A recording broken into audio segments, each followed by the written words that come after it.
Bienvenidos a esta clase. Hoy lo que vamos a ver o tratar de pensar es la constitución del sistema educativo, ¿sí? Como veníamos viendo en la clase anterior, y retomando algunos conceptos acerca de la masificación, diferenciación y segmentación dentro del sistema educativo, eh, en tanto construcción, ¿no?, del sistema escolar. Entonces, veníamos viendo en las clases anteriores acerca de que la política educativa como disciplina, veníamos viendo también la cuestión del Estado y de las primeras reformas del sistema educativo en Argentina. Entonces, dado estas cuestiones que venimos viendo y leyendo, ¿sí?, hoy podemos dar una cierta certeza, ¿no? En tanto complejidad de la propia certeza, podemos decir que la escuela, ¿sí?, no es natural, no es ocasional, sino que es un invento, ¿sí? Y como tal invento, es que tiene diferentes concepciones acerca de lo que vamos a enseñar, a quiénes vamos a enseñar y quién es el sujeto aquel que está destinada la educación escolar. Entonces, como veníamos viendo en las clases anteriores, el tema de que la escuela, y lo abro como pregunta, la escuela es funcional a, podemos decir, ¿no? Y también que nuestra cabeza siga pensando esta idea de si la escuela es funcional a qué es, a quién o a qué, ¿no? Principalmente, es que con la instalación de la modernidad habíamos visto, es que se construye la escuela o la idea de la escolarización a todos. Entonces, pensando hoy en esta cuestión de formar al ciudadano, ¿sí?, si podemos hacer tal lectura, ¿sí?, si podemos interpretar si la escuela forma al ciudadano de mañana, pensamos en una subjetividad escolar, ¿sí?, una subjetividad que se fue construyendo en sus inicios, como veíamos en la clase anterior, y con determinadas características. Un sujeto escolar es aquel sujeto que está habilitado, si se puede decir, para ser obediente, para ser moldeado, ¿sí?, para ser civilizado, para que internalice, ¿sí?, en él la idea del progreso, de la movilidad social y de la civilización que se venía gestando en aquellas épocas, ¿sí? Entonces, volviendo, ¿no? Subjetividad escolar. ¿A quiénes estaba dirigida la educación? ¿No? Había que formar a ese sujeto escolar. No existía, al menos en la Argentina, no existía ese sujeto ideal, ese sujeto que debía ser, que debía pasar o transcurrir por la escuela, ¿sí? Había que formarlo, había que idear, ¿sí?, esta cuestión de a quién estaba dirigida la escuela. Entonces, si queremos un sujeto obediente, queremos un sujeto civilizado, queremos un sujeto que internalice la obediencia. Esto es lo que Foucault llamó gubernamentalidad, es decir, gobernarnos a nosotros mismos. ¿Por qué gobernarnos a nosotros mismos? ¿Por qué es necesario gobernarnos a nosotros mismos? Bueno, en principio porque, como veíamos en las clases anteriores, el poder coercitivo, ¿sí?, no se puede basar la construcción de una subjetividad la idea de nacional, la idea de la identidad nacional, solamente por el poder coercitivo. Necesitamos internalizar en cada uno de nosotros que es necesario ser obediente, es necesario ser civilizado para funcionar en la sociedad.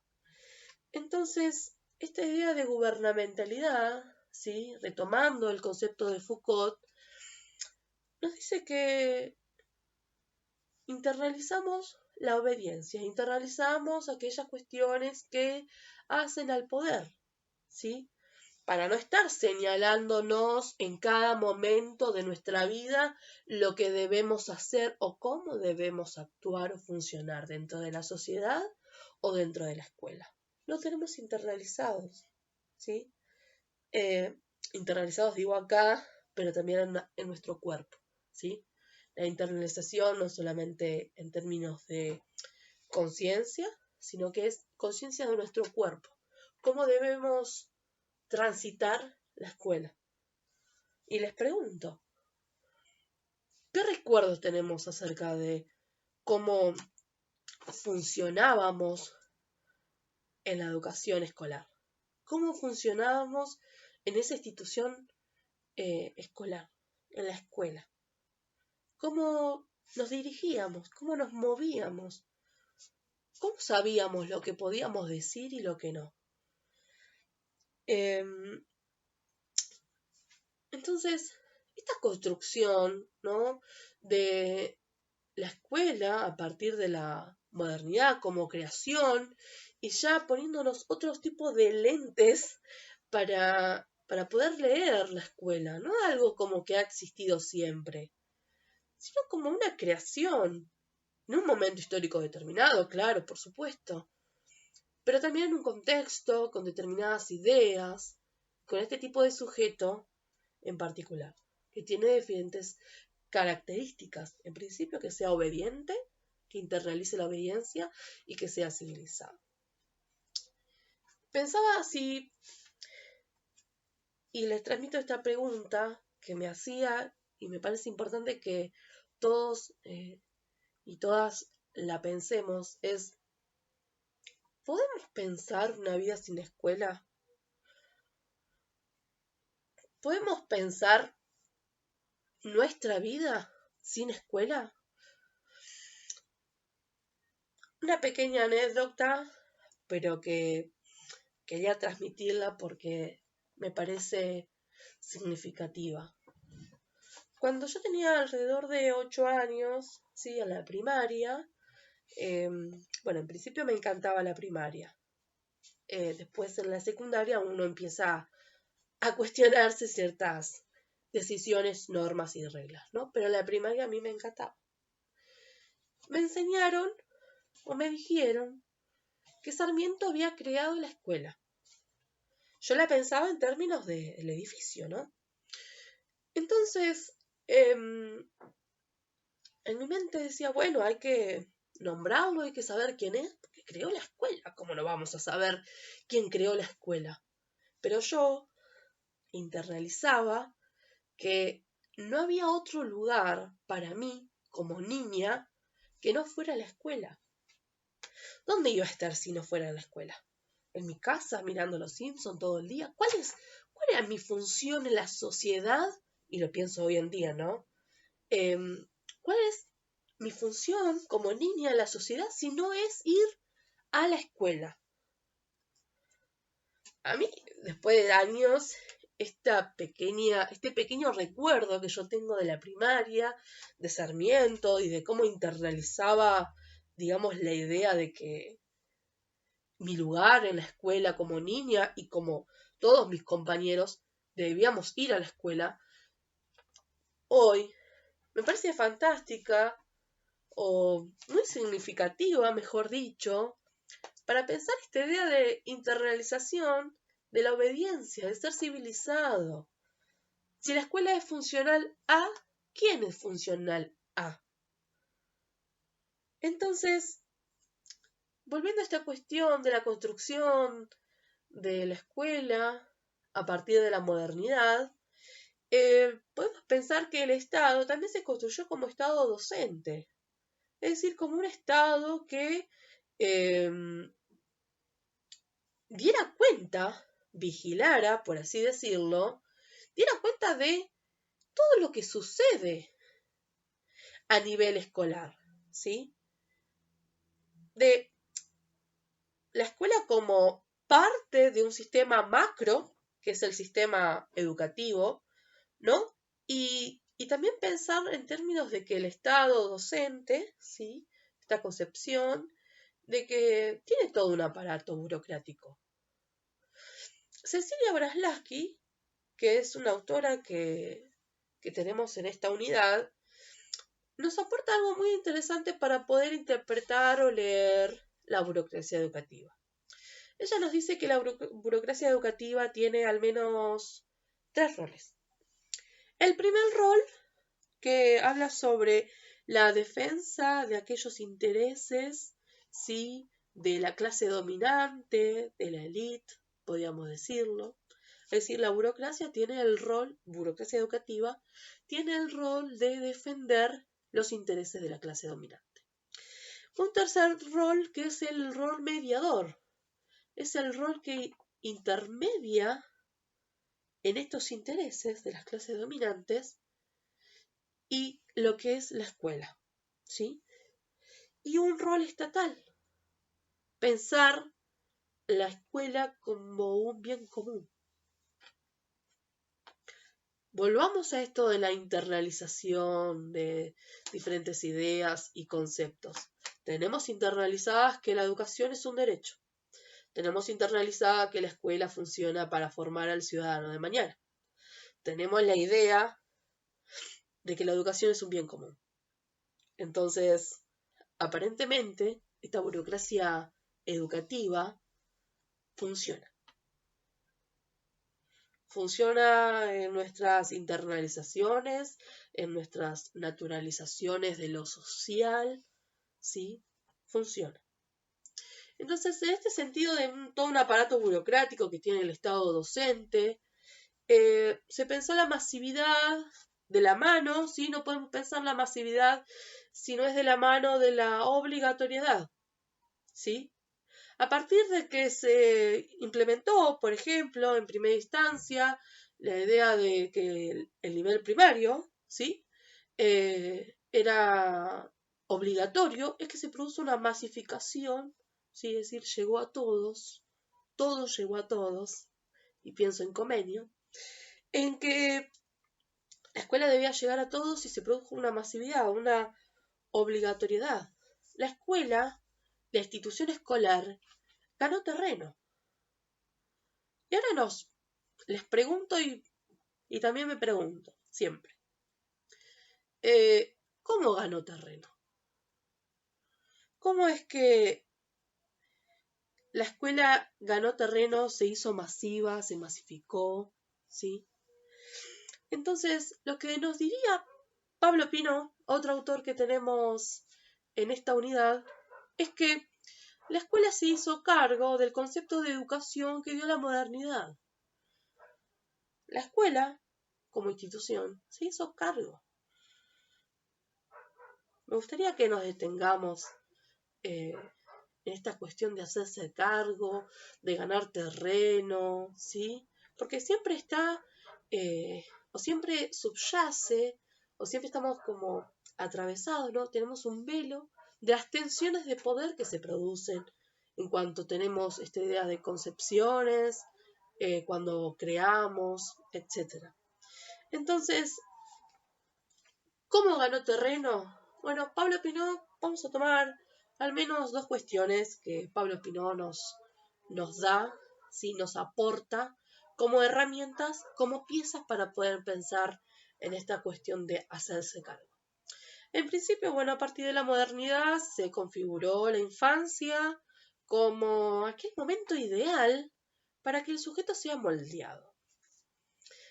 Este sujeto, infancia, niñas y niñas, pasaban por una etapa de la vida que física y psicológicamente era ideal para que internalicemos ciertas ideas, ¿sí? Ciertas funciones que debíamos cumplir en sociedad. era el momento ideal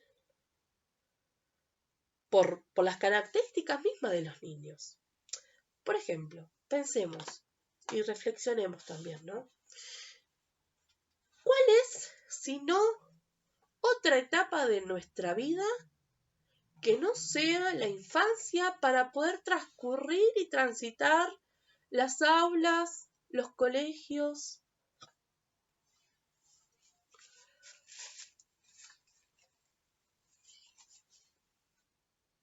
¿Qué otro tipo de etapa de la vida podemos pensar si no es eh, en la infancia?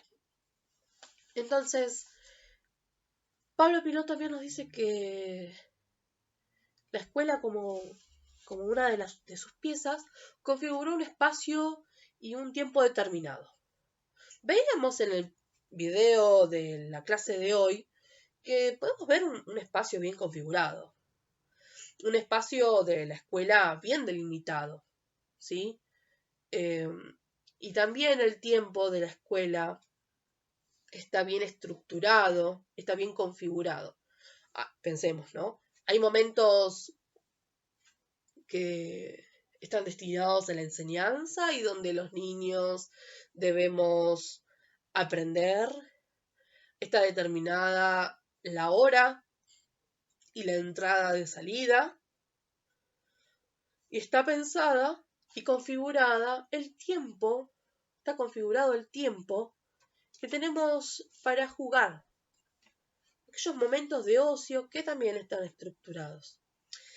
Entonces, pensando y volviendo a esta cuestión de la época de la clase anterior y de la ley 1420 y de la ley Lainez, ¿no? Podemos pensar que